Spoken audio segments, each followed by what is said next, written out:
আসসালামু আলাইকুম। তো আমরা একটু বিপদে পড়ার কারণে ব্যাংক থেকে লোন নেই।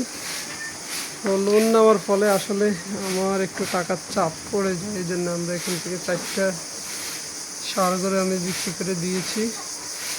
তো একটা বাস্তবতা হচ্ছে, আসলে গরুর ফার্মে ঋণ দিয়ে কখনো লোন এবং ঋণ দিয়ে গরুর খামার করবেন না, না হলে কিন্তু আপনি বেশি দিন টিকাতে পারবেন না। তো যাই হোক, আমরা যেহেতু আজকে 7 বছর পরে আমি লোন করছি, তাও পারিবারিক কাজের জন্য।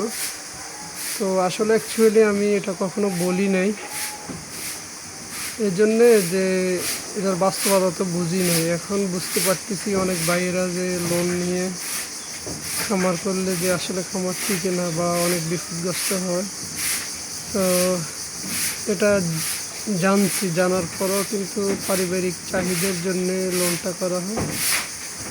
তো যাই হোক, আমি যদি লোন নিয়ে আমার খামারে ঢুকাইতাম তাহলে হয়তো ওই টাকাটা থাকতো, যেহেতু আমি বাইরে ইনভেস্ট করছি। এখন আমার খামার থেকে গরু বিক্রি করি, ওগুলো দেওয়া লাগে, এই জন্য একটু আমার চাপের মুখে। সবাই দোয়া করবেন, আল্লাহ যেন আমাদেরকে দিন মুক্ত করে দেয় এবং সফলতা অর্জন করে তৌফিক দান করে। আস্তে আস্তে আস্তে ইয়া কর, হিন্দি আর জোড়া।